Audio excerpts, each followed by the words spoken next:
Good afternoon, everybody, and welcome. I guess we don't have enough seats today. Wow. In the last quarter century, a sitting president of the United States has come to Davos only twice. Both times it was Donald Trump. So when I asked to serve in this new role that I have, he was one of the first leaders I called and invited to return. I first met the president about 25 years ago, but I worked most closely with him during the early months of COVID. This was March 2020. Markets were under extreme stress. Some economists were warning we could be headed towards a second Great Depression. What stood out to me during the extraordinary period was a president's willingness to bring together people from governments, from business, across institutions, across perspective, to think differently, and importantly, to act decisively. That instinct to act, especially in pivotal moments, is one reason I think he values the World Economic Forum. It is a unique institution that brings together the largest combination of government officials, business leaders, technology leaders, civil society and NGO leaders, anywhere in the world for a genuine dialogue, and particularly importantly this year. Thankfully, this group is meeting under better economic circumstances than during the pandemic, but once again, we're facing very serious different economic conditions around the world. One of the central challenges that is impacting me is how capitalism can benefit more, and how can we broaden our global economy for greater and greater participation. That is a question where the president has shown real leadership through investing in infrastructure, reducing barriers to growth, and initiatives like the Trump account, designed to give more Americans a direct stake in the growth of the U.S. economy. As he enters the second year of his second term, we are interested in hearing his plans for 2026 and beyond, and will no doubt create more and more conversation. And that's what the forum is about, a serious conversation in the spirit of dialogue. Discussions where the world is headed, where are we going, and these discussions would be incomplete without the President of the United States, the most important leader in the world. We appreciate him here, so let me introduce and welcome back to Davos the President of the United States, Donald J. Trump.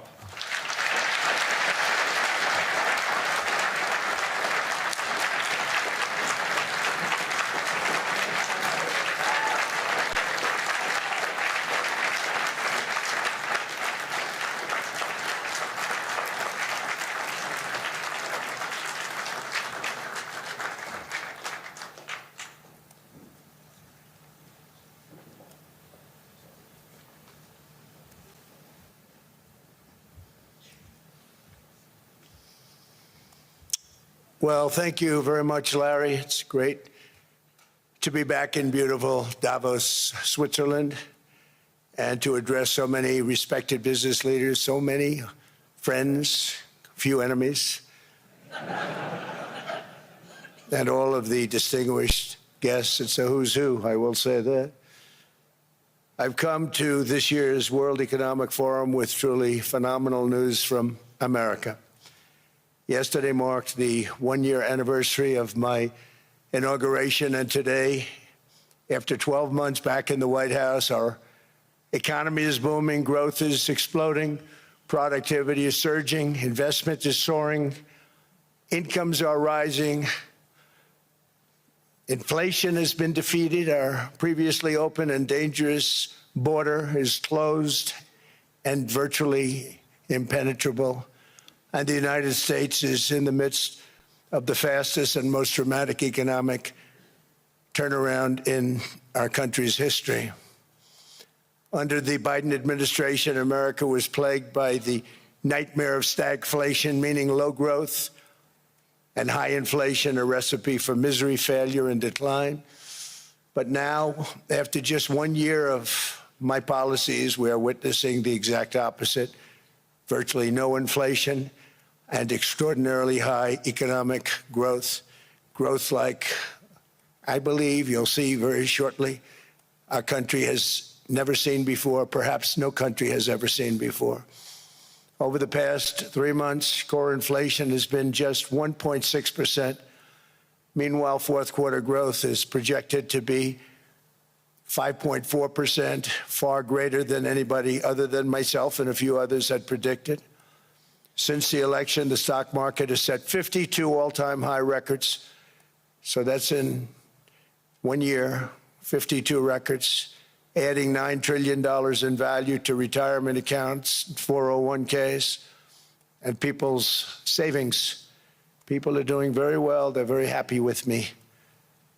Since my inauguration, we've lifted more than 1.2 million people off of food stamps, and after 4 years in which Biden secured less than $1 trillion of new investment in our country. Think of that, 1 trillion, substantially less than that.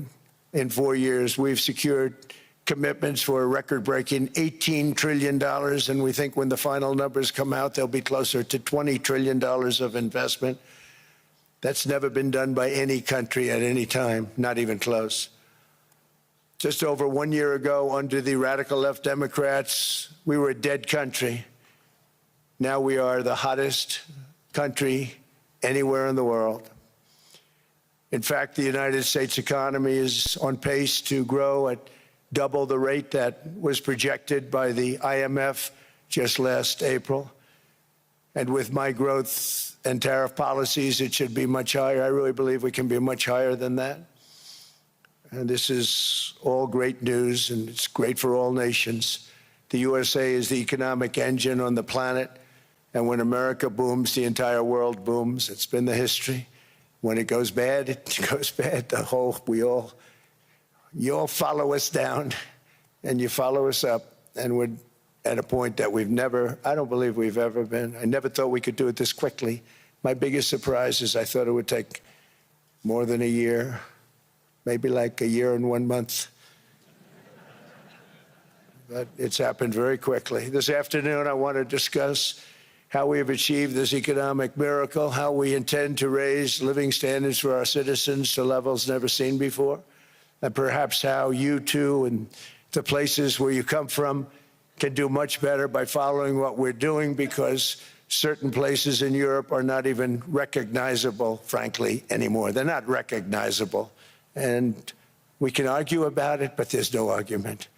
Friends come back from different places. I don't want to insult anybody, and say, I don't recognize it. And that's not in a positive way. That's in a very negative way. And I love Europe, and I want to see Europe go good, but it's not heading in the right direction. In recent decades, it became conventional wisdom in Washington and European capitals that the only way to grow a modern Western economy was through ever-increasing government spending, unchecked mass migration, and endless foreign imports. The consensus was that so-called dirty jobs and heavy industry should be sent elsewhere, that affordable energy should be replaced by the Green New Scam, and that countries could be propped up by importing new and entirely different populations from faraway lands. This was the path that Sleepy Joe Biden administration and many other Western governments very foolishly followed, turning their backs on everything that makes nations rich and powerful and strong. And there's so much potential in so many nations. The result was record budget and trade deficits and a growing sovereign deficit driven by the largest wave of mass migration in human history. We've never seen anything like it. Quite frankly, many parts of our world are being destroyed before our very eyes, and the leaders don't even understand what's happening. And the ones that do understand aren't doing anything about it. Virtually all of the so-called experts predicted my plans to end this failed model would trigger a global recession and runaway inflation. but we have proven them wrong. It's actually just the opposite. In 1 year, our agenda has produced a transformation like America has not seen in over 100 years. Instead of closing down energy plants, we're opening them up. Instead of building ineffective, money-losing windmills, we're taking them down and not approving any. Instead of empowering bureaucrats, we're firing them, and they're going out and getting jobs in the private sector for 2 and 3 times what they were making in government. So they started off hating me when we fired them, and now they love me. Instead of raising taxes on domestic producers, we're lowering them and raising tariffs on foreign nations to pay for the damage that they've caused. In 12 months, we have removed over 270,000 bureaucrats from the federal payrolls, the largest single-year reduction in government employment since the end of World War II. Nobody thought that was coming, but we had no choice. To make a country great, you can't have all federal jobs. We've cut federal spending by $100 billion and slashed the federal budget deficit by 27% in the single year. It's going to go down quite a bit more from that, driving inflation way down from the record highs of the Biden administration. Every month, they went up and up and up. I promised to cut 10 old regulations for every single new regulation. But instead, I've cut, actually, till this point, 129 regulations for every 1 new regulation approved. So every time they come in with a new regulation, we do at least 10, but so far it's averaging out to 129, if you can believe it. In July, we passed the largest tax cuts in American history, including no tax on tips, no tax on overtime, no tax on Social Security for our great seniors.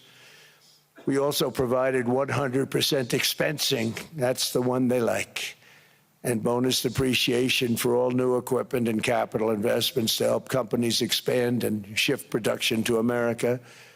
They are so in love with that. They build a plant, they're able to deduct it immediately, the whole thing, rather than waiting 38 to 41 years in the old days. This is a miracle taking place. Nobody thought it would ever be done by any country, but it's done by us. It was what made my first term the most successful 4-year term that we've ever had from a financial standpoint. And now we've upped it. This is a 10-year program, not a 1-year program. But you're allowed to deduct everything in 1 year. It used to be 38 to 41 years. With tariffs, we've radically reduced our ballooning trade deficit, which was the largest in world history. We were losing more than $1 trillion every single year, and it was just wasted. It was going to waste. But in 1 year, I slashed our monthly trade deficit by a staggering 77%, and all of this with no inflation, something everyone said could not be done. There were a couple of brilliant people that actually thought I was doing the right thing. I thought I was doing the right thing. Now they all think I'm doing the right thing because they can't believe the numbers. American exports are now up by more than $150 billion. Domestic steel production is up by 300,000 tons a month, and it's doubling over the next 4 months. It's doubling and tripling, and we have steel plants being built all over the country. Nobody thought they'd see that. Factory construction is up by 41%. And that number is really going to skyrocket right now because that's during a process that they're putting in to get their approvals, and we've given very, very quick, fast approvals. In the process, we've made historic trade deals with partners covering 40% of all U.S. trade. Some of the greatest companies and countries in the world. We have countries as our partner, too. The European nations, Japan, South Korea. They're our partners. They've gone into massive deals with us, especially on oil and gas. And these agreements raise growth and cause stock markets to boom, not only in the U.S., but virtually every country that came to make a deal, because, as you've learned, when the United States goes up, you follow. It's really become a staple In America, I've stopped the nation-wrecking energy policies that drive up prices while sending jobs and factories to the world's worst polluters. They are indeed polluters. Under sleepy Joe Biden, new domestic oil and gas leases fell by 95%. Think of that. Then they wonder, why was gasoline going up so fast? The gasoline actually topped $5 a gallon, and some places $7 a gallon, and more than 100 major power plants were violently shut down by incompetent people that had no idea what the hell they were doing. Under my leadership, U.S. natural gas production is at an all-time high by far. U.S. oil production is up by 730,000 barrels a day, and last week we picked up 50 million barrels from Venezuela alone. Venezuela has been an amazing place for so many years, but then they went bad with their policies. 20 years ago, it was a great country, and now it's got problems, but we're helping them. And those 50 million barrels, we're going to be splitting up with them, and they'll be making more money than they've made in a long time. Venezuela is going to do fantastically well. We appreciate all of the cooperation we've been giving. We've been giving great cooperation. Once the attack ended, and they said, let's make a deal. More people should do that. But Venezuela is going to make more money in the next 6 months than they've made in the last 20 years. Every major oil company is coming in with us. It's amazing. It's a beautiful thing to see. The leadership of the country has been very good. They've been very, very smart. The price of gasoline is now below $2.50 a gallon in many states, $2.30 a gallon in most states, and will soon be averaging less than $2 a gallon. In many places, it's already down even lower, $1.95 a gallon. Numerous states are at $1.99, numbers that nobody has heard for years. Actually, since my last administration, we got it down to around those numbers. I've signed an order directing and approval of many new nuclear reactors. We're going heavy into nuclear. I was not a big fan because I didn't like the risk, the danger. But they have the progress they've made with nuclear is unbelievable, and the safety progress they've made is incredible. We're very much into the world of nuclear energy, and we can have it now at good prices and very, very safe. And we're leading the world in AI by a lot. We're leading China by a lot. I think President Xi respects what we've done, in part because I've allowed these big companies building these massive buildings to build their own electric capacity. They're building their own power plants, which when added up is more than any country anywhere in the world is doing. I read recently an article in the Wall Street Journal that China's creating so much energy, and they are. I got to hand it to them. But we're creating as much or more, and we're letting them do that. I'm very proud of it. It was my idea. I said, you can't create this much energy. We needed more than double the energy currently in the country just to take care of the AI plants. And I said, we can't do that. We have an old grid system. And I came up with the idea, you know, you people are brilliant. You have a lot of money. Let's see what you can do. You can build your own electric generating plants. And they looked at me. They didn't believe me. All of the names that are, I think, in the room right now, if you want to know the truth, they didn't believe it. And I said, no, you can't. They came back 2 weeks and they didn't have the plant. They said, we thought you were kidding. I said, no, not only am I not kidding, you're going to have your approvals within 2 weeks. I always say nuclear will take 3 weeks. But most aren't going that. They're going oil and gas. They're even going coal in some cases. Because of my landslide election victory, the United States avoided the catastrophic energy collapse which befell every European nation that pursued the Green New Scam, perhaps the greatest hoax in history. The Green New Scam, windmills all over the place, destroy your land, destroy your land. Every time that goes around, you lose $1,000. You're supposed to make money with energy, not lose money. Here in Europe, we've seen the fate that the radical left tried to impose on America. They tried very hard. Germany now generates 22% less electricity than it did in 2017. And it's not the current chancellor's fault. He's solving the problem. He's going to do a great job. But what they did before he got there, I guess that's why he got there. And electricity prices are 64% higher. The United Kingdom produces just 1/3 of the total energy from all sources that it did in 1999. Think of that, 1/3. And they're sitting on top of the North Sea, one of the greatest reserves anywhere in the world, but they don't use it. And that's one reason why their energy has reached catastrophically low levels with equally high prices. High prices, very low levels. Think of that, 1/3. And you're sitting on top of the North Sea, and they like to say, well, you know, that's depleted. It's not depleted. It's got 500 years. They haven't even found the oil. The North Sea is incredible. They don't let anybody drill. Environmentally, they don't let them drill. They make it impossible for the oil companies to go. They take 92% of the revenues. So the oil companies say, we can't do it. They came to see me. Is there anything you can do? I want Europe to do great. I want UK to do great. They're sitting on one of the greatest energy sources in the world, and they don't use it.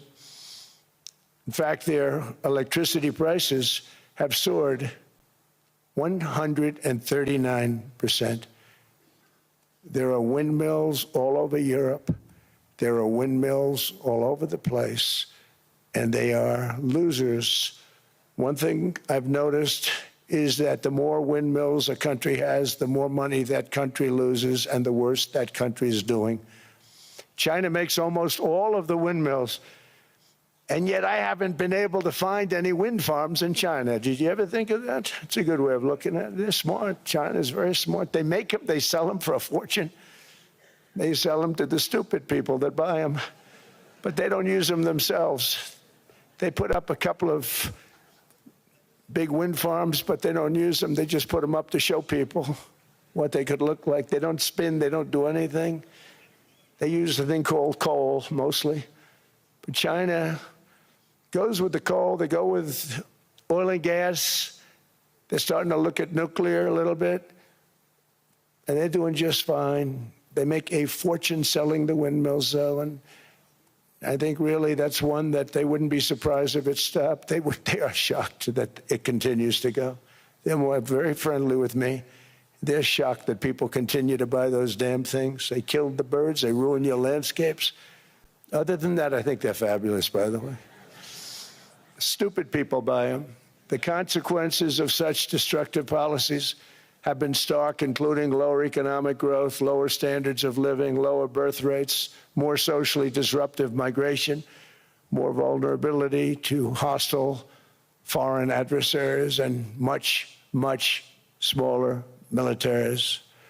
The United States cares greatly about the people of Europe. We really do. I mean, look, I am derived from Europe. Scotland and Germany, 100% Scotland, my mother, 100% German, my father. And we believe deeply in the bonds we share with Europe as a civilization. I want to see it do great. That's why issues like energy, trade, immigration, and economic growth must be central concerns to anyone who wants to see a strong and united West, because Europe and those countries have to do their thing. They have to get out of the culture that they've created over the last 10 years. It's horrible what they're doing to themselves. They're destroying themselves. These beautiful, beautiful places. We want strong allies, not seriously weakened ones. We want Europe to be strong. Ultimately, these are matters of national security, and perhaps no current issue makes the situation more clear than what's currently going on with Greenland. Would you like me to say a few words of Greenland? I was going to leave it out of the speech, but I think I would have been reviewed very negatively. I have tremendous respect for both the people of Greenland and the people of Denmark, tremendous respect. but every NATO ally has an obligation to be able to defend their own territory. And the fact is, no nation or group of nations is in any position to be able to secure Greenland other than the United States. We're a great power, much greater than people even understand. I think they found that out 2 weeks ago in Venezuela. We saw this in World War II, when Denmark fell to Germany after just 6 hours of fighting and was totally unable to defend either itself or Greenland. So the United States was then compelled, we did it, we felt an obligation to do it, to send our own forces to hold the Greenland territory, and hold it we did at great cost and expense.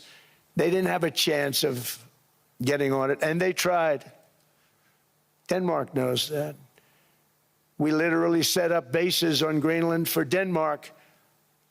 We fought for Denmark. We weren't fighting for anyone else. We were fighting to save it for Denmark.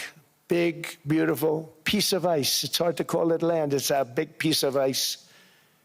But we saved Greenland and successfully prevented our enemies from gaining a foothold in our hemisphere. So we did it for ourselves also. And then after the war, which we won it big. Without us, right now you'd all be speaking German and a little Japanese, perhaps. After the war, we gave Greenland back to Denmark. How stupid were we to do that? But we did it. But we gave it back. But how ungrateful are they now? So now our country and the world face much greater risks than it did ever before because of missiles, because of nuclear, because of weapons of warfare that I can't even talk about. 2 weeks ago, they saw weapons that nobody ever heard of. They weren't able to fire one shot at us. They said, what happened? Everything was discombobulated. They said, we've got them in our sights. Press the trigger, and nothing happened. No anti-aircraft missiles went up. There was one that went up about 30 feet and crashed down right next to the people that sent it. They said, what the hell is going on? Those defensive systems were made by Russia and by China. So they're going to go back to the drawing boards, I guess. Greenland is a vast, almost entirely uninhabited and undeveloped territory that's sitting undefended in a key strategic location between the United States, Russia, and China. That's exactly where it is, right smack in the middle. Wasn't important nearly when we gave it back. You know, when we gave it back, it wasn't the same as it is now. It's not important for any other reason, you know, everyone talks about the minerals. There's so many places. There's no rare earth, no such thing as rare earth. There's rare processing, but there's so much rare earth. And this, to get to this rare earth, you got to go through hundreds of feet of ice. That's not the reason we need it. We need it for strategic national security and international security. This enormous unsecured island is actually part of North America, on the northern frontier of the Western Hemisphere. That's our territory. It is therefore a core national security interest of the United States of America. And in fact, it's been our policy for hundreds of years to prevent outside threats from entering our hemisphere, and we've done it very successfully. We've never been stronger than we are now. That's why American presidents have sought to purchase Greenland for nearly 2 centuries. You know, for 2 centuries they've been trying to do it. They should have kept it after World War II, but they had a different president. That's all right. People think differently. Much more necessary now than it was at that time, however. In 2019, Denmark said that they would spend over $200 million to strengthen Greenland's defenses. But as you know, they spent less than 1% of that amount. 1%. There's no sign of Denmark there. And I say that with great respect for Denmark, whose people I love, whose leaders are very good. It's the United States alone that can protect this giant mass of land, this giant piece of ice, develop it and improve it and make it so that it's good for Europe and safe for Europe and good for us. And that's the reason I'm seeking immediate negotiations to once again discuss the acquisition of Greenland by the United States, just as we have acquired many other territories throughout our history, as many of the European nations have. They've acquired, there's nothing wrong with it. Many of them, some went in reverse, actually, if you look. Some had great, vast wealth, great, vast lands all over the world. They went in reverse. They're stuck back where they started. That happens too. But some grow. But this would not be a threat to NATO. This would greatly enhance the security of the entire alliance, the NATO alliance. The United States is treated very unfairly by NATO. I want to tell you that. And when you think about it, nobody can dispute it. We give so much and we get so little in return. And I've been a critic of NATO for many years.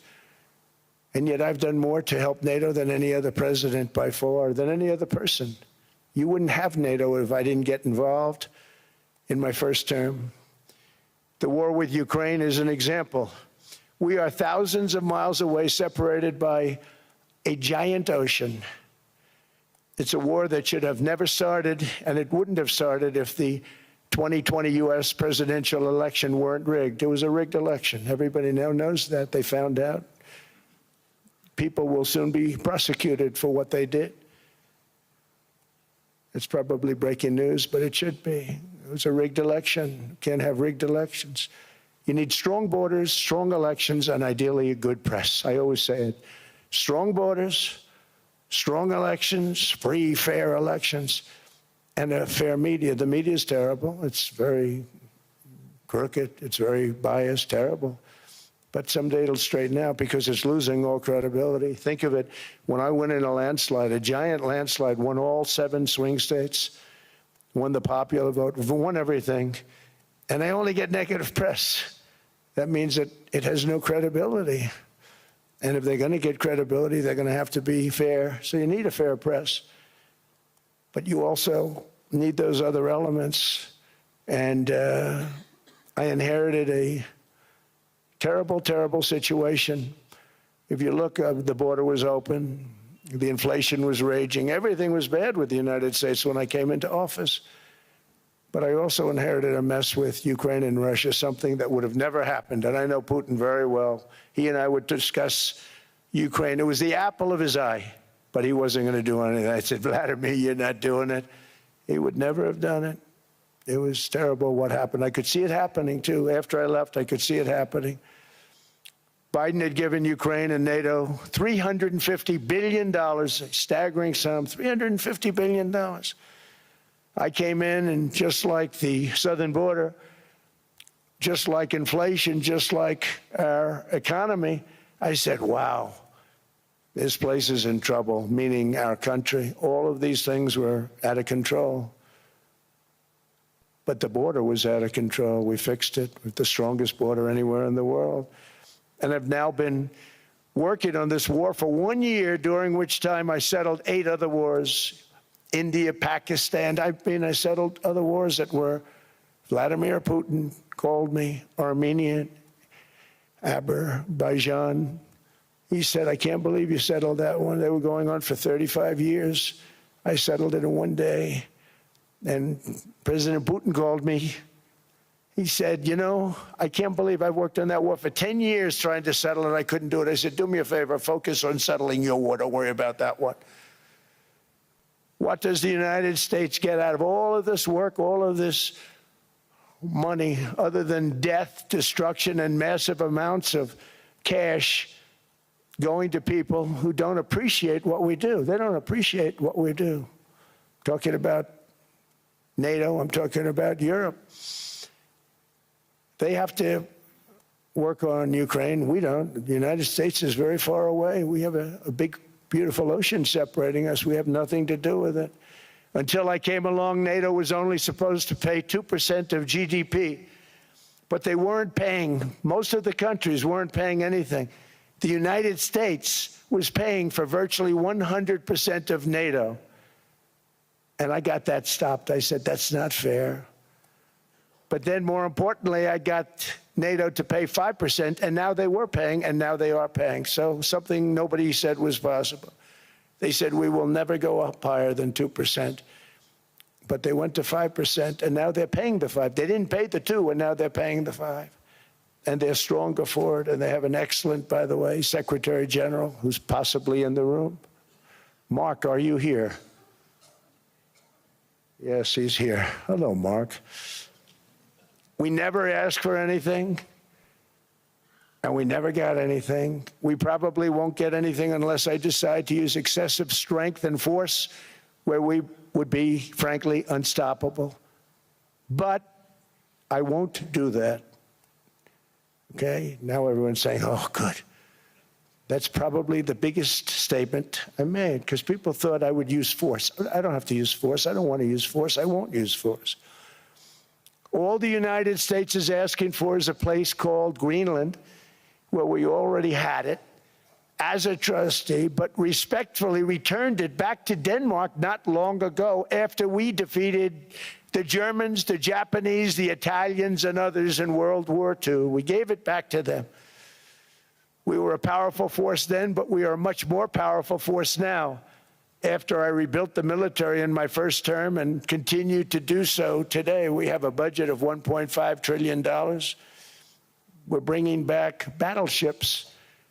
The battleship is 100 times more powerful than the great battleships you saw in World War II, those great, big, gorgeous ships, the Missouri, the Iowa, the Alabama.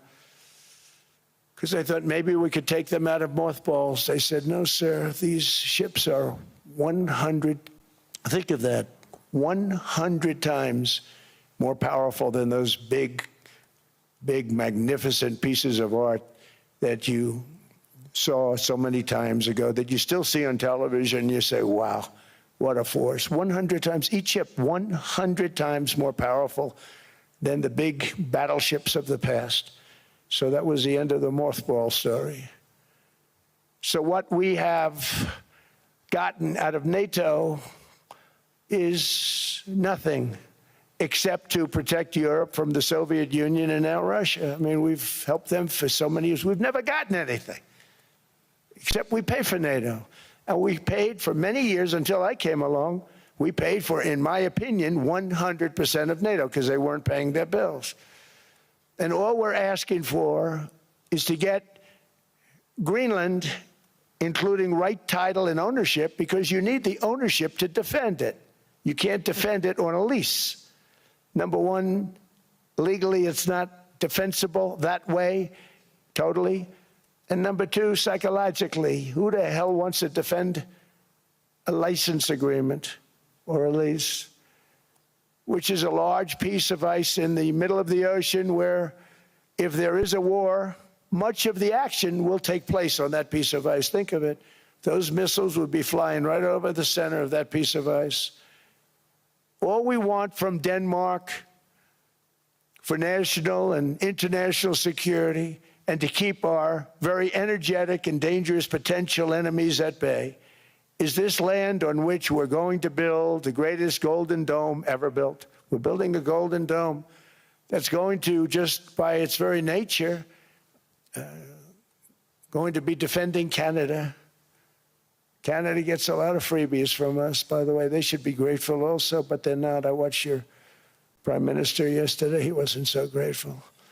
But they should be grateful to us. Canada lives because of the United States. Remember that, Mark, the next time you make your statements. What we did for Israel was amazing, but that's nothing compared to what we have planned for the United States, Canada, and the rest of the world. We are going to build a dome like no other. We did it for Israel. And by the way, I told Bibi, stop taking credit for the dome. That's our technology. That's our stuff. But they had a lot of courage, and they were good fighters, and they did a good job, and we wiped out the Iran nuclear threat like nobody can believe. Nobody's ever seen anything like it. That, Venezuela, taking down Soleimani, wiping out al-Baghdadi when he tried to reinstitute ISIS. We did a lot. I did a lot of big things. all perfectly executed. Everyone was perfectly executed. Somebody told me that, a military expert told me, "Sir, everything you've done has been perfectly executed." I said, "I know." So other presidents have spent, whether foolishly or not, trillions and trillions of dollars on NATO and gotten absolutely nothing in return. We've never asked for anything. It's always a one-way street. Now they want us to help them with Ukraine. And let me say, we're going to. I'm really helping, not even them. I want to see, last week, if you saw, it was 10,000 soldiers, but last month it was 31,000 soldiers died. 31,000. That's this room times, the number of people in this room times 30. Think of it. 30,000 soldiers died in 1 month. The month before it was 27,000. The month before that it was 28,000. The month before that it was 25,000. It's a bloodbath over there. And that's what I want to stop. It doesn't help the United States, but these are souls. These are young people, look like you, look like some of you right in the front row.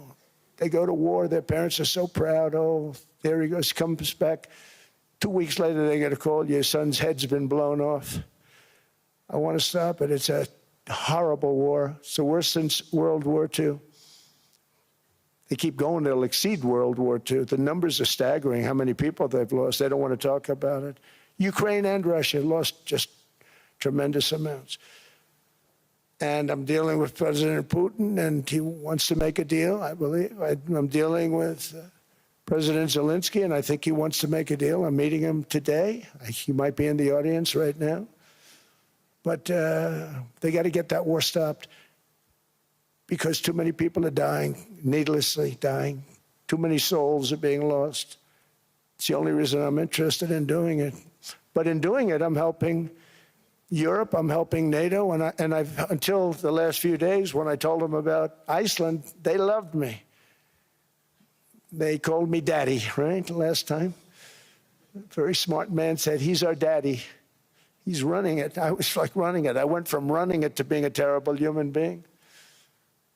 But now what I'm asking for is a piece of ice, cold and poorly located, that can play a vital role in world peace and world protection.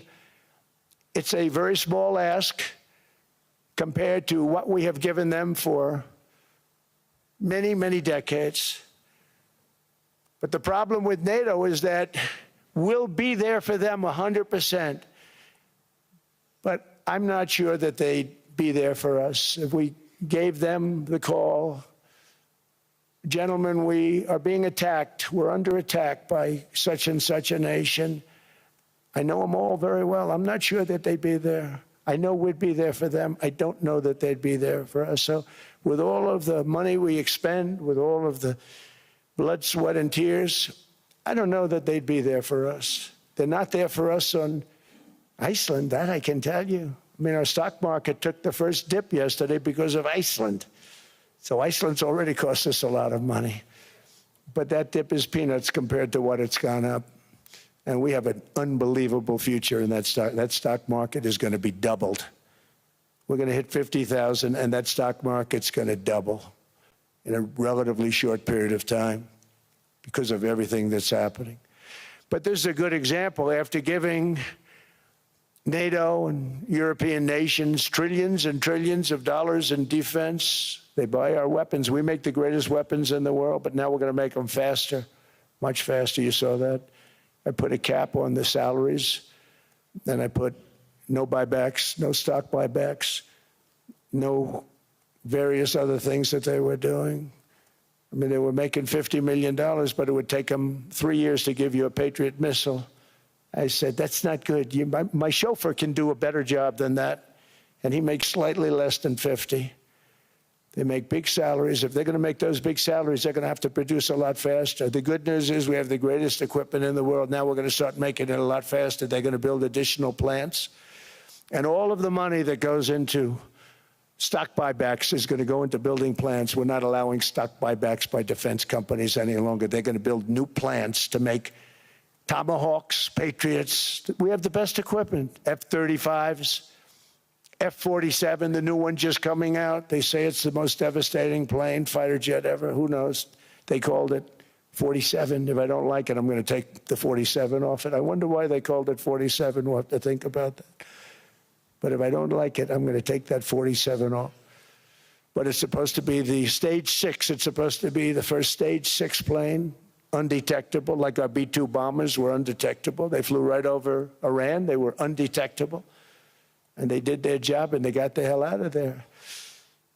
So we want a piece of ice for world protection, and they won't give it. We've never asked for anything else, and we could have kept that piece of land, and we didn't. So they have a choice. You can say yes, and we will be very appreciative, or you can say no, and we will remember. A strong and secure America means a strong NATO, and that's one reason why I'm working every day to ensure our military is very powerful, our borders are very strong, and above all, our economy is strong because national security requires economic security and economic prosperity, and we have the greatest that we've ever had. Biden and his allies destroyed our economy and gave us perhaps the worst inflation in American history. They say 48 years, I say forever, but I think 48 years is the equivalent to forever. Whether it's 48 years or ever, it's terrible, costing the typical family $33,000. What they did to this country should never, ever be forgotten. It's early, but he has to be rated as the worst president we've ever had by far.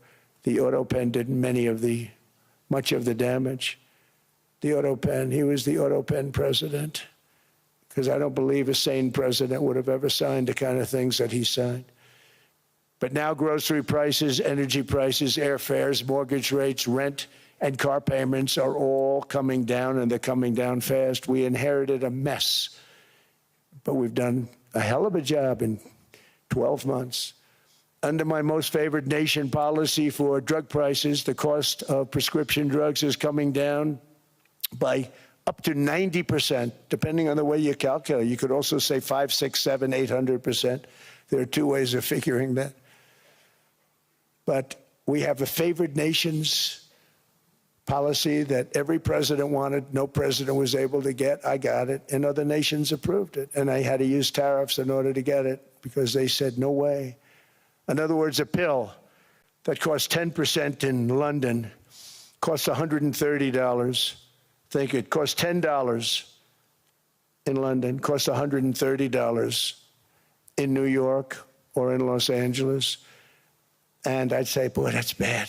Friends of mine would say, you know, we go to London, you can buy the stuff for nothing. We go all over the world, we can buy it for nothing.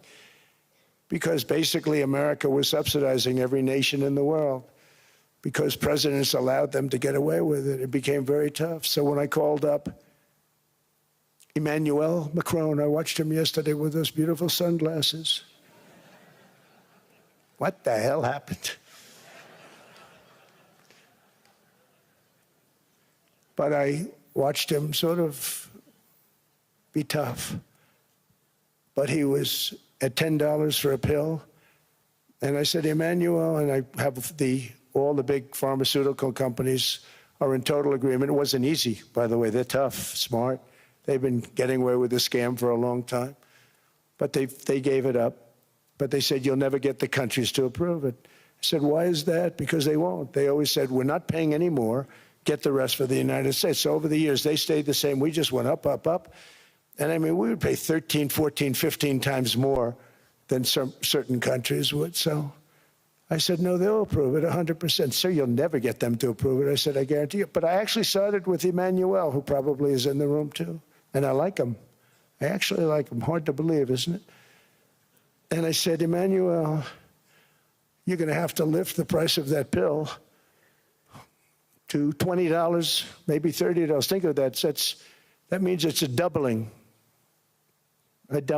of prescription drugs. Might be a tripling, might be a quadrupling. It's not easy. No, no, no, Donald, I will not do that. I said, yes, you will, 100%. He said, no, no, no. You're asking me to double. I said, Emmanuel, you've been taking advantage of the United States for 30 years with prescription drugs. You really should do it, and you will do it. I have no doubt. In fact, I am 100% sure you're going to. No, no, no, I will not do it. Because yes, in all fairness to him, he has to double or triple. Because the world being a bigger place than the United States, it's not that you meet in the middle. You just have to go up some, and we come down a lot. They go up a little, we come down a lot. So we're at $130, they're at 10. So they may have to go to 20 or 30. No more than that. I said, Emmanuel, you're going to be doubling or tripling? No, no, no. I said, here's the story, Emmanuel.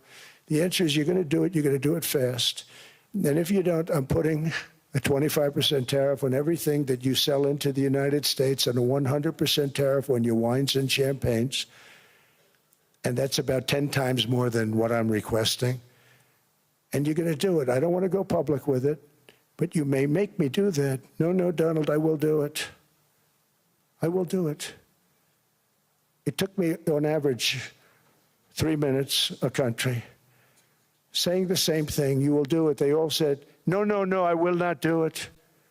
You're asking me to double the cost of prescription. I said, that's right, because you've been screwing us for 30 years. And they said, we will not do it. I said, that's all right. On Monday morning, we're putting a 25, 30, 50. I gave different numbers for different countries. This is also national security we're talking about. Not fair. We're not going to subsidize the whole world. And every one of those countries have agreed to do it. So one of the biggest things that I've done is the fact that we have now most favored nation. We will pay whatever the lowest price is in the entire world. So our drug prices are going to be coming down by staggering 90%. Again, you could say 1,000%, 2,000%. Depends on the way you want to figure it, but we'll go with the way the fake news likes it better because it sounds, can you imagine a 90% reduction sounds much worse. But drug prices are going to be coming down tremendously in all the nations, and I appreciate them doing it, but they did it. In all fairness, without tariffs, I wouldn't have been able to get it done. After declining $3,000 under Biden, real incomes are up in the United States by $2,000, $3,000, and even $5,000 and more. Home ownership has always been a symbol of health and vigor of American society, but that goal fell out of reach for millions and millions of people in the Biden era because interest rates went up so high. Today, I'm taking action to bring back this bedrock of the American dream. In recent years, Wall Street giants and institutional investment firms, many of you are here, many of you are good friends of mine, many of you are supporters. Sorry to do this to you, I'm so sorry. But you've driven up housing prices by purchasing hundreds of thousands of single-family homes, and it's been a great investment for them. Often as much as 10% of houses on the market. You know, the crazy thing is a person can't get depreciation on a house, but when a corporation buys it, they get depreciation. Okay, that's something we're going to have to think about, too. I don't know if too many people think about that. You buy a corporation, they buy 500 houses. They buy hundreds of thousands. They buy 500 houses. They can take depreciation. A person sweats and works and buys one house, they can't. But homes are built for people, not for corporations, and America will not become a nation of renters. We're not going to do that. That's why I have signed an executive order banning large institutional investors from buying single-family homes. It's just not fair to the public. They're not able to buy a house. And I'm calling on Congress to pass that ban into permanent law, and I think they will. One of the biggest barriers to saving for a down payment has been surging credit card debt. The profit margin for credit card companies now exceeds 50%, one of the biggest. And they charge Americans interest rates of 28%, 30%, 31%, 32%. Whatever happened to usury? So to help our citizens recover from the Biden disaster, all caused by this horrible precedent, just horrible precedent, I'm asking Congress to cap credit card interest rates at 10% for 1 year. and this will help millions of Americans save for a home. They have no idea they're paying 28%. They go out there a little late in their payment and they end up losing their house. It's terrible. To unleash innovation and savings and financing, I'm also working to ensure America remains the crypto capital of the world. And to that end, last year, I signed the landmark Genius Act into law. Now Congress is working very hard on crypto market structure legislation, Bitcoin, all of them, which I hope to sign very soon, unlocking new pathways for Americans to reach financial freedom. And I did it for two reasons. Number one, I thought it was politically good, and it was. I got tremendous political support. But more importantly, China wanted that market too. It's just like they want the AI. And we've got that market, I think, pretty well locked up. If I didn't do it, Biden was totally against it until before the election, when they realized that, there were millions of people voting against him over crypto. And all of a sudden, they loved it very much, but it was too late. They blew it. But it is politically popular, but it's much more importantly, we have to make it so that China doesn't get the hold of it. And once they have that hold, we're not going to be able to get it back. So I'm honored to have done it. Finally, I've instructed government-backed institutions to purchase up to $200 billion in mortgage bonds to bring down interest rates. And I'll be announcing a new Fed chairman in the not-too-distant future. I think he'll do a very good job. See, I gave away some of it. He did give that away. So we have something, got something, but somebody that's very respected. They're all respected. They're all great. Everyone that I interviewed is great. Everyone could do, I think, a fantastic job. Problem is they change once they get the job. They do. They're saying everything I want to hear, and then they get the job. They're locked in for 6 years. They get the job, and all of a sudden, let's raise rates a little bit. I call them, sir, we'd rather not talk about this. It's amazing how people change once they have the job, but it's too bad. Sort of disloyalty, but they got to do what they think is right. We have a terrible chairman right now, Jerome Too Late Powell. He's always too late. And he's very late with interest rates, except before the election, he was just fine for the other side. So we're going to have somebody that's great, and we hope he does the right job. Last week, the average 30-year mortgage rate dropped below 6% for the first time in many years. Another major factor in driving up housing costs was the mass invasion of our borders. And I have to say one thing about housing, because nobody ever says this. I am very protective of people that already own a house, of which we have millions and millions and millions. And because we have had such a good run, the house values have gone up tremendously. And these people have become wealthy. They weren't wealthy. They become wealthy because of their house. And every time you make it more and more and more affordable for somebody to buy a house cheaply, you're actually hurting the value of those houses, obviously, because the one thing works in tandem with the other. And I don't want to do anything that's going to hurt the value of people that own a house, who for the first time in their lives are walking around the streets of whatever city they're in, very proud that their house is worth $500,000, $600,000, $700,000. Now, if I want to really crush the housing market, I could do that so fast and people could buy houses, but you would destroy a lot of people that already have houses. In some cases, they've mortgaged their house, and the mortgage would be very low, and all of a sudden the mortgage without any changes becomes very high, and they end up losing the house. I'm not going to hurt, and I speak with Scott, who's doing a fantastic job, and Howard, who's doing a fantastic job, and all of my people. And I always say, look, I can crush the hell out of the market. We can drop interest rates to a level, and that's one thing we do want to do. That's natural. That's good for everybody. The dropping of the interest rates, we should be paying a much lower interest rate than we are. We should be paying the lowest interest rate of any country in the world, because without the United States, you don't have a country.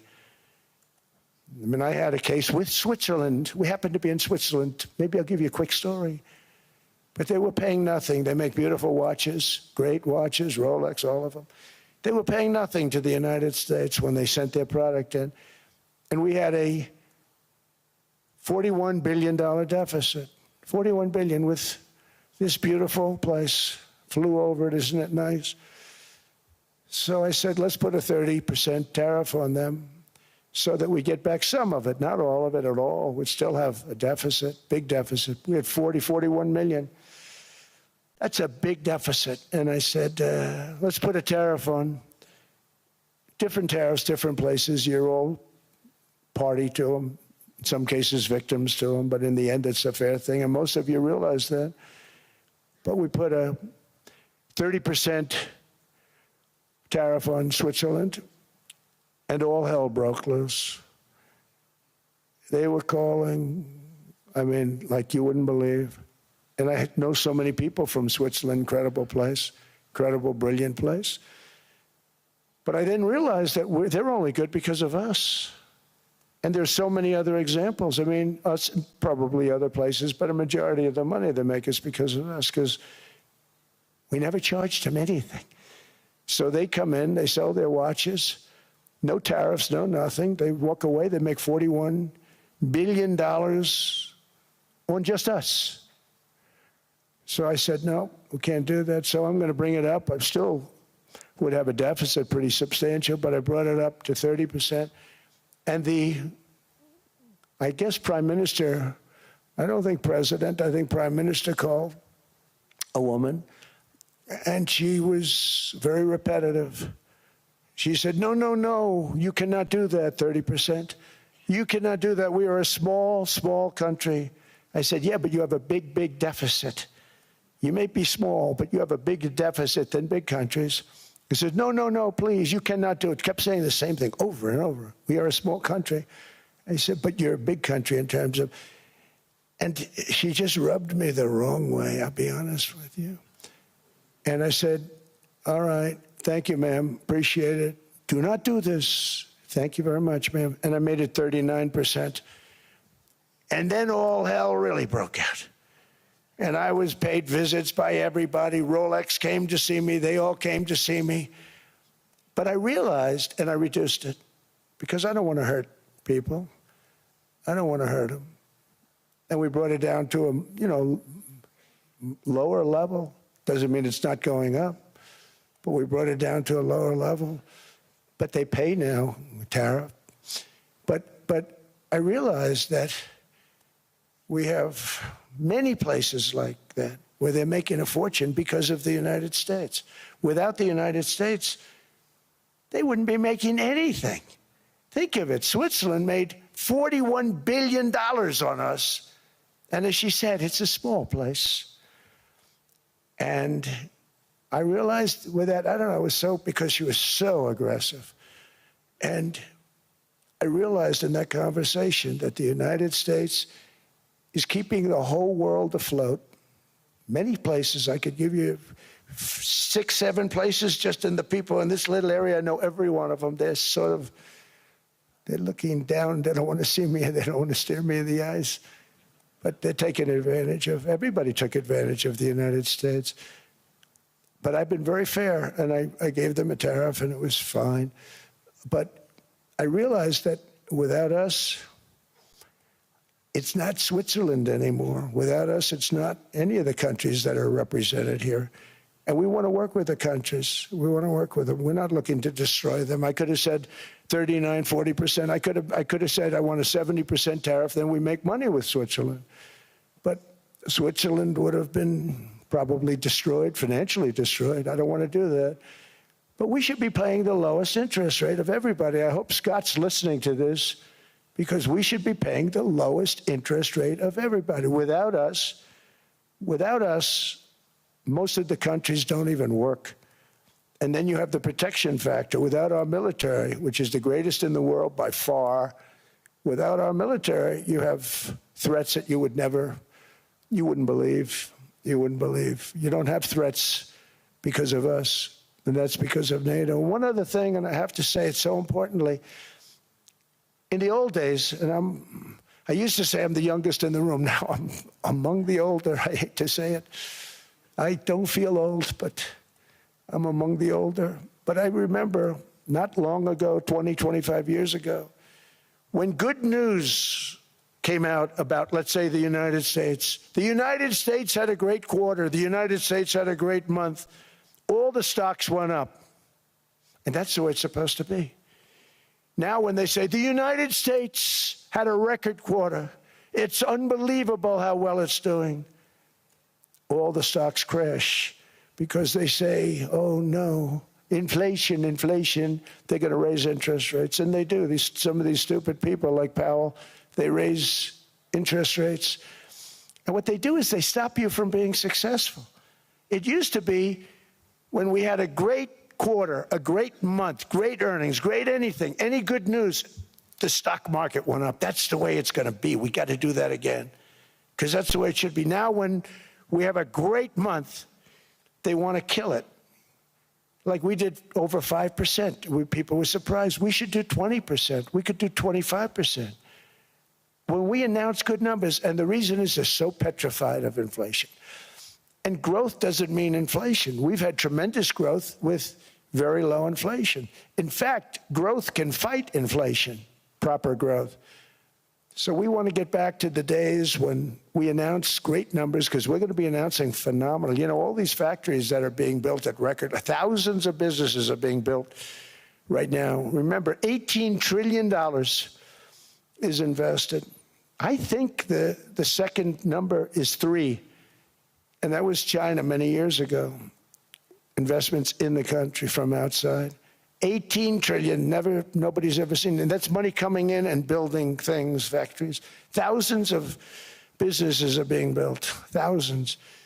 Hundreds of big factories, car plants are moving back to the United States. They're coming in from Canada, they're coming in from Mexico, from Japan. Japan's coming in and building plants here in order to avoid tariffs. They're coming in from China, they're coming in from all over the world. We have more plants being built now, car plants, than we've ever had built, even in the heyday from the 1940s and 50s. And they're bigger. They don't use renovations anymore where they take an old plant, they rip it down, they build a brand new plant, super modern plant. But it's happening at levels that nobody's ever seen. In 2024, the U.S. built less than 2 million new homes, but Biden admitted more than 8 million new migrants.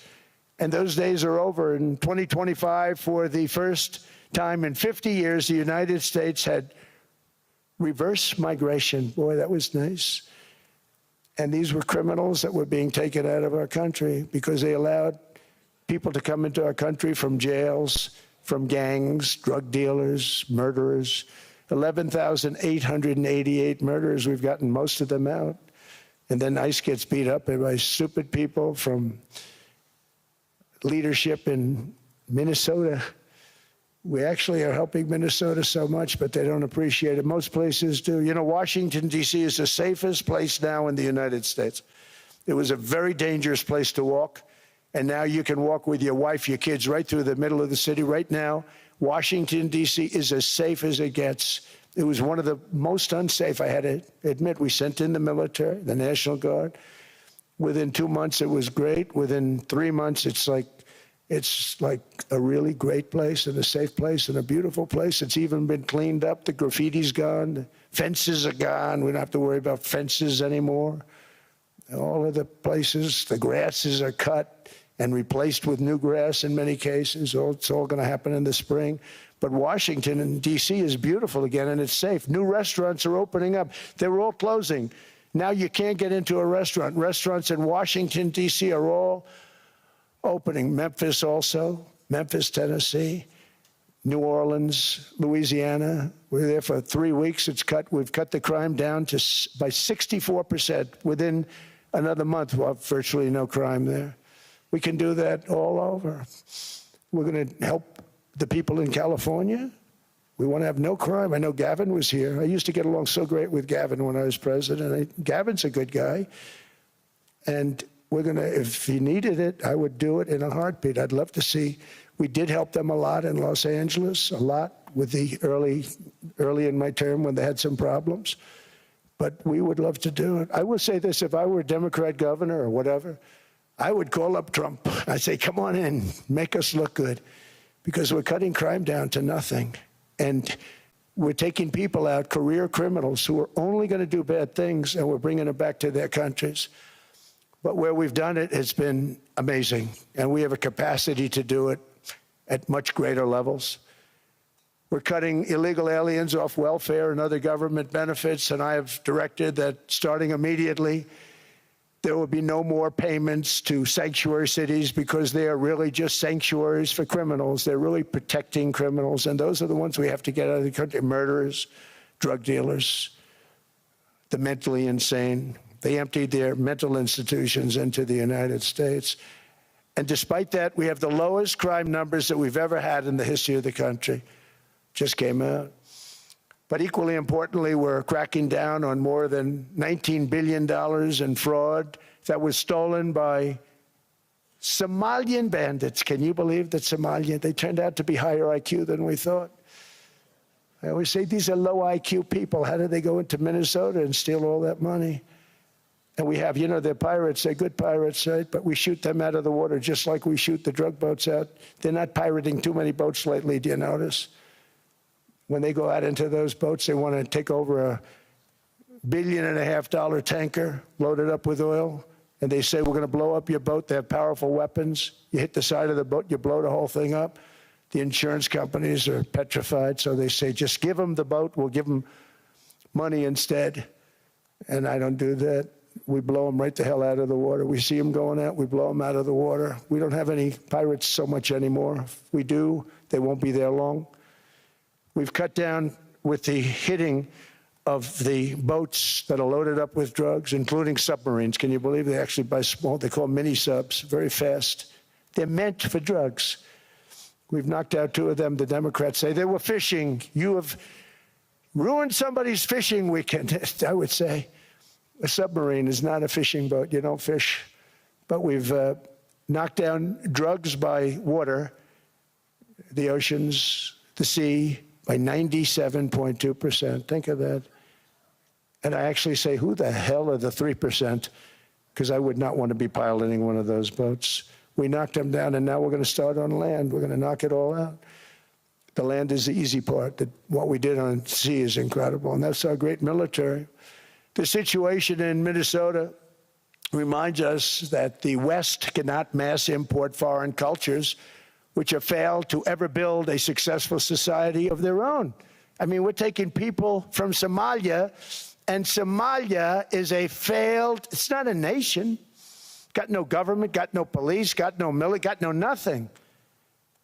And then we have this fake congressperson who they just reported is worth $30 million. You believe this? Ilhan Omar, talking about the Constitution provides me. She comes from a country that's not a country, and she's telling us how to run America. Not going to get away with it much longer, let me tell you.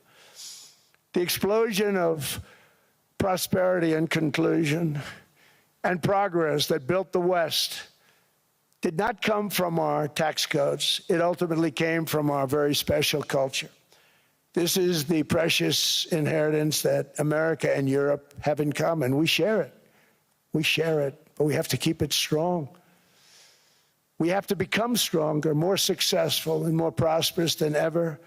We have to defend that culture and rediscover the spirit that lifted the West from the depths of the Dark Ages to the pinnacle of human achievement.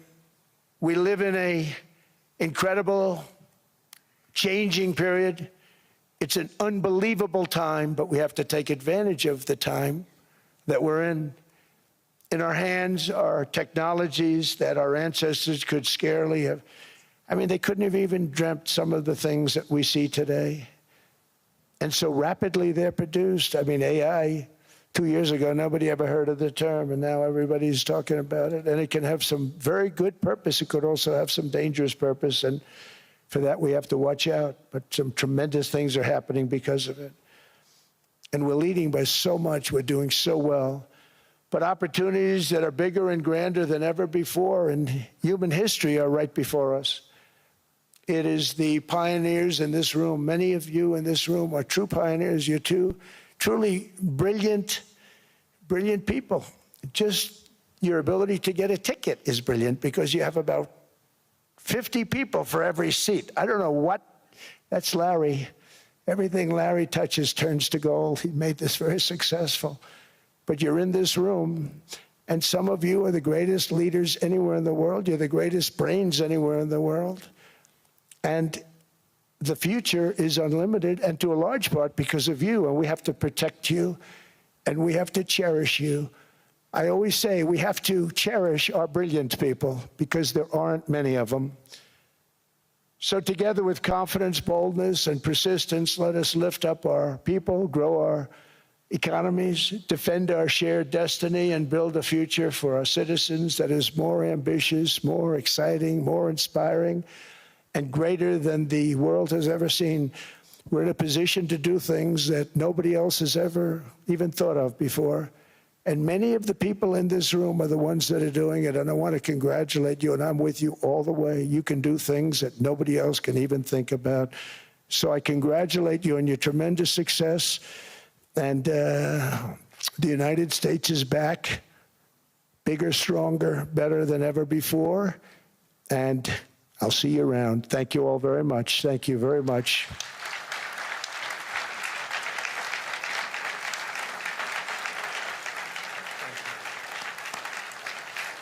Thank you.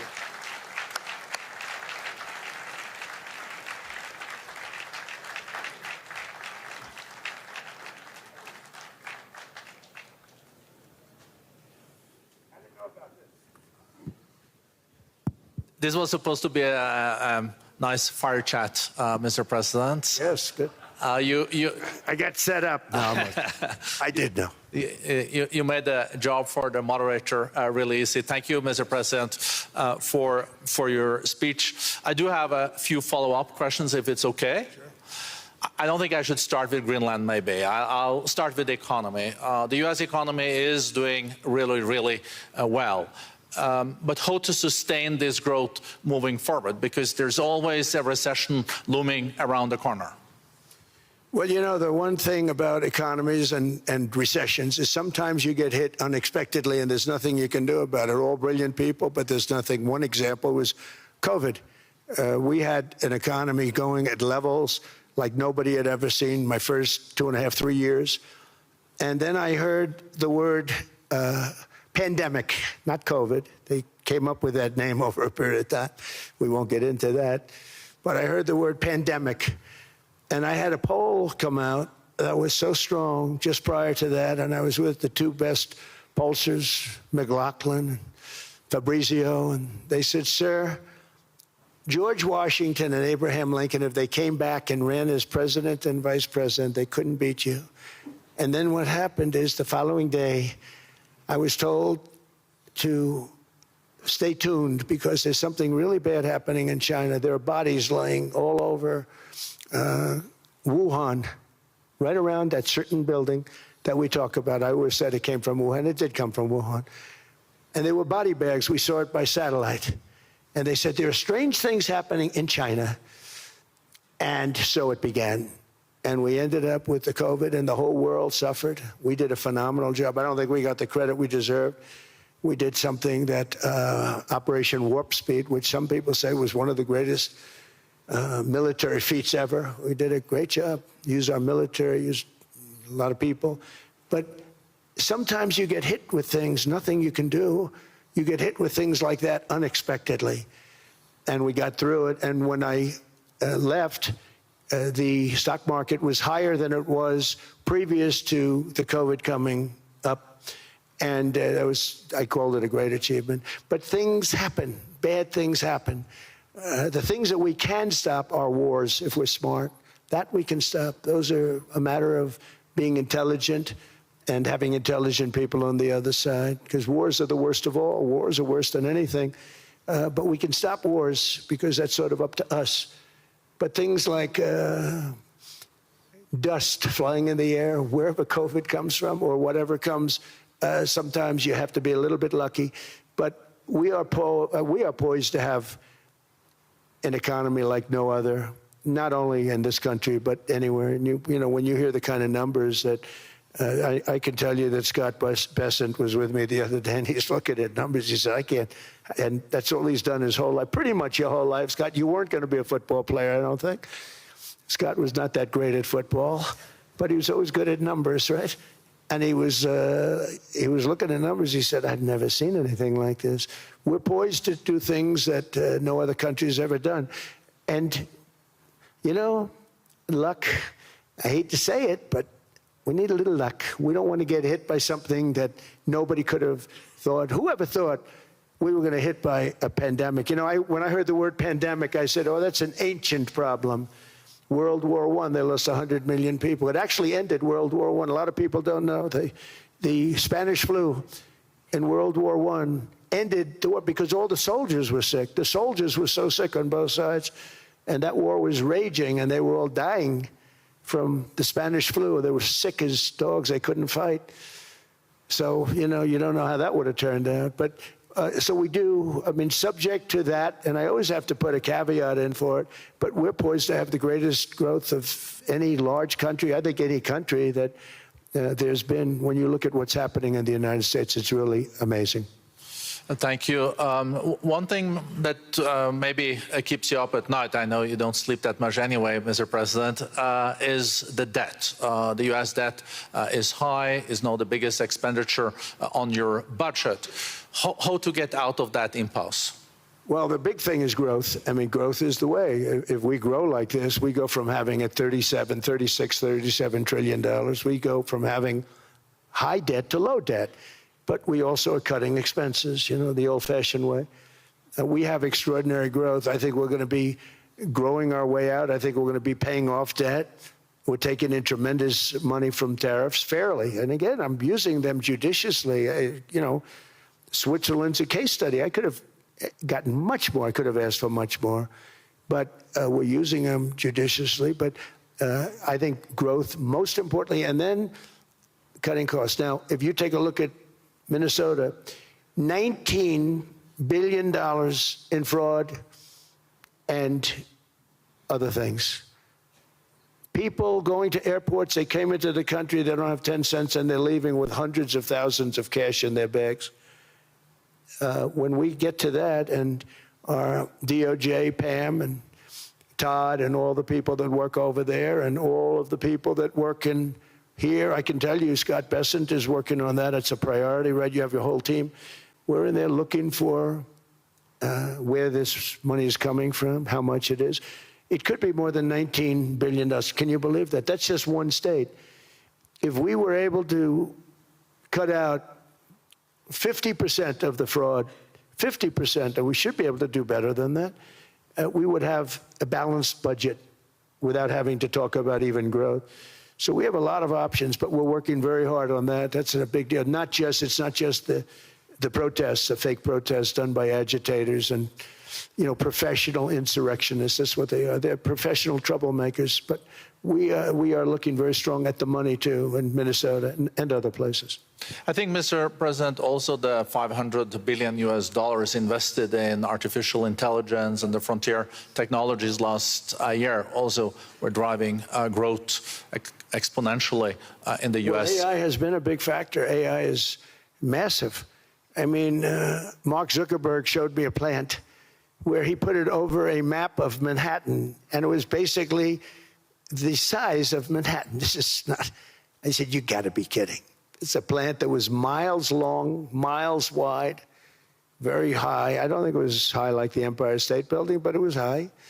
And it literally covered most of the island of Manhattan. That's called a big plant. And, you know, when I heard they're going to spend $50 billion building it, I said, what are, you know, if you spend $50 million, you can build a nice little shopping center. If you spend $500 million, you can build a good shopping center. But how do you spend $50 billion? When I looked at this thing, I said, you think you'll be able to do it for that? It's amazing when, you know, some of the plants that I see, and I see them all. And again, so big is we're letting them build their own electric generation. This way we have no problem. And otherwise they'd be complaining. There'd be nobody able to, you know, we have an old grid system. And not only that, they're going to sell at a very cheap price the excess electricity that they create back into our grid. So that'll solve some problems for certain states that don't have enough electricity. We also know that on the AI, there is fierce competition between the U.S. as the largest economy in the world 27% of the global GDP and 5% of the global population, not doing that badly, and China. And we know that that competition is very tough on AI. I know you're heading to a state visit to China in April. How do you see the US-China relationship moving forward? Are you able to combine this tough competition with also collaboration? So I've always had a very good relationship with President Xi and with President Putin. Talk about, the larger powers. But I've always had a very good relationship with President Xi of China. He's an incredible man. What he's done is amazing. He's highly respected by everybody. And I do now. I mean, now I have good. It was very severely interrupted by COVID. I used to call it the China virus, but he said, do you think you could use a different name? And I decided to do that because why should we have a problem over that? But I would do that, and they were. You're a true diplomat, huh? I became a diplomat for the first time. Well, who taught me that? Marco Rubio. Marco Rubio. He said, let me teach you about diplomacy. Hey, any guy that gets approved by 100% of the votes, think of it, he got liberal Democrats and radical right Republicans to approve him. He's the only one. The next one was lost 45 votes, right? But he got all 100 votes voting for him. And at first I wasn't happy about it. I said, wait a minute, I don't like that. And now it turns out that the Democrats probably wish they didn't do that. And Marco has been fantastic. Marco, stand up, please. You have done a great job as Secretary of State. He's going to go down as the best Secretary of State. And Scott, and we have Susie, who's the first female Chief of Staff, and she's the best Chief of Staff, too. And I see Howard Lutnick, who I know spoke, and Howard's fantastic. Some of the deals we're doing are great. And I want to pay particular attention because we have Chris. And Chris, you got up and spoke, I think. He's the #1 oil man in the world because I was going to put Doug Burgum, who's fantastic. I don't know if Doug's here. Is Doug here?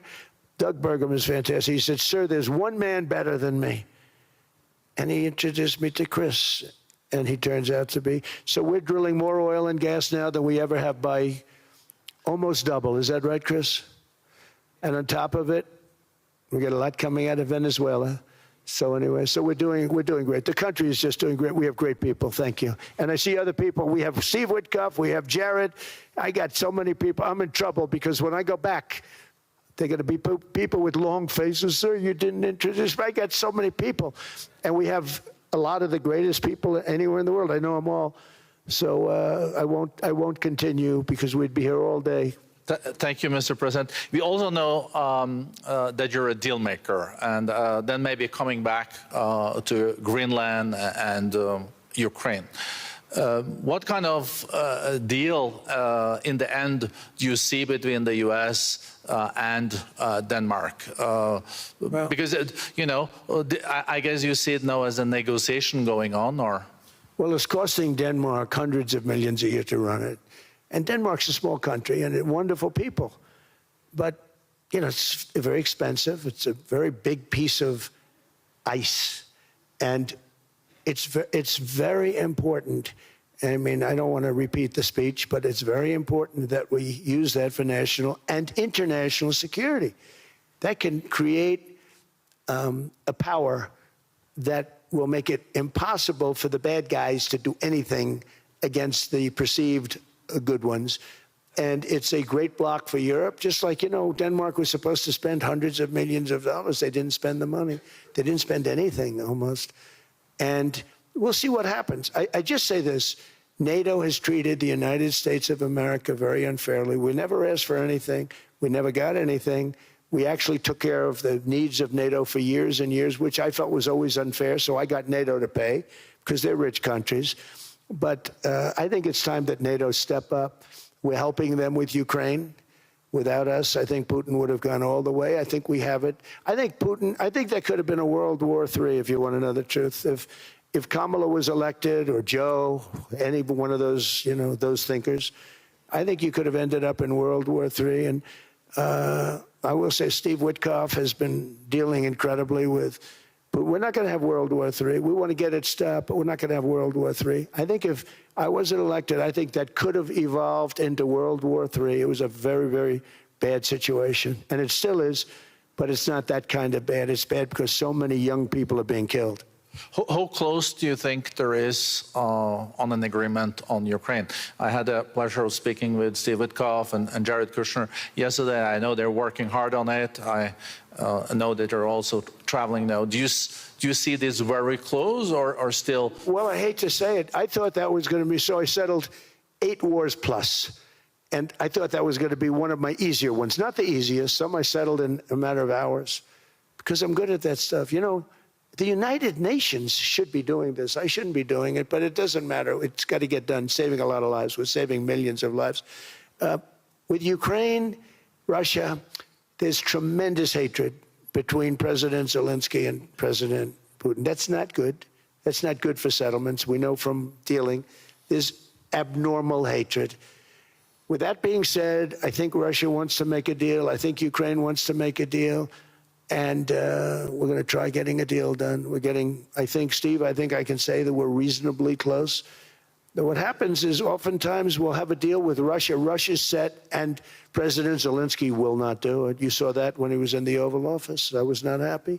And then we'll have President Zelensky wants to make a deal, and Putin doesn't want to make the deal.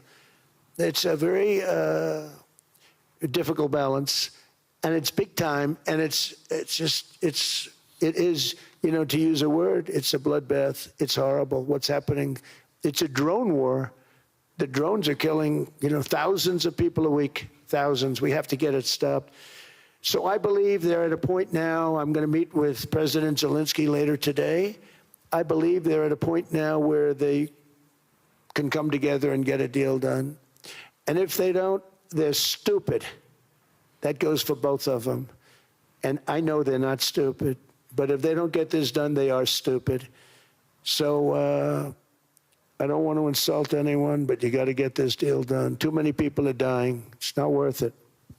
President Sisi is sitting on the first row here. He spoke earlier today and also complimented you on the Gaza deal. I think there will be a signing tomorrow. Of course, there are different views on this, but how important do you think this signing is on the Board of Peace? And do you think this is going to sustain? Do you think we now will see Gaza reconstructed and billions of US dollars invested?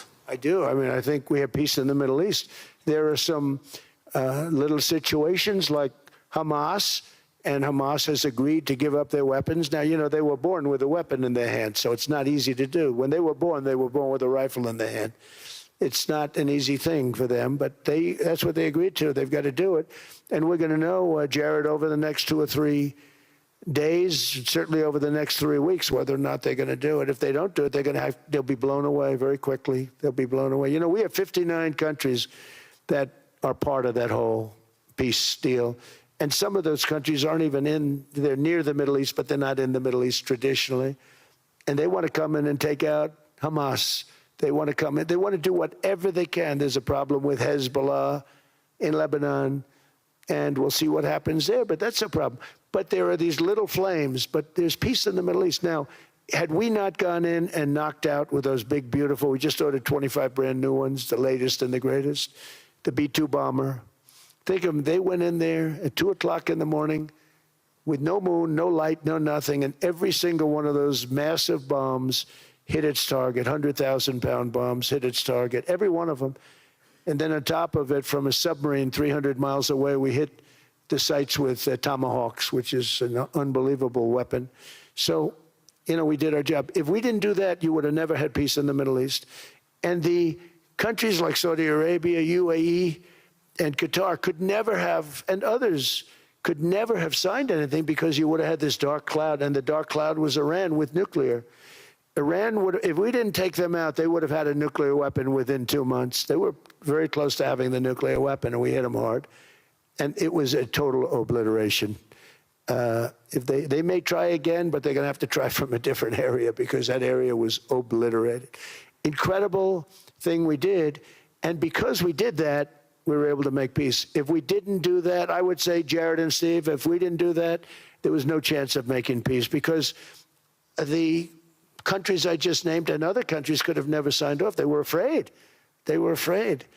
We had a bully. The bully was Iran, the bully of the Middle East. They used to call it for years. They were the bully of the Middle East. They're not the bully of the Middle East anymore.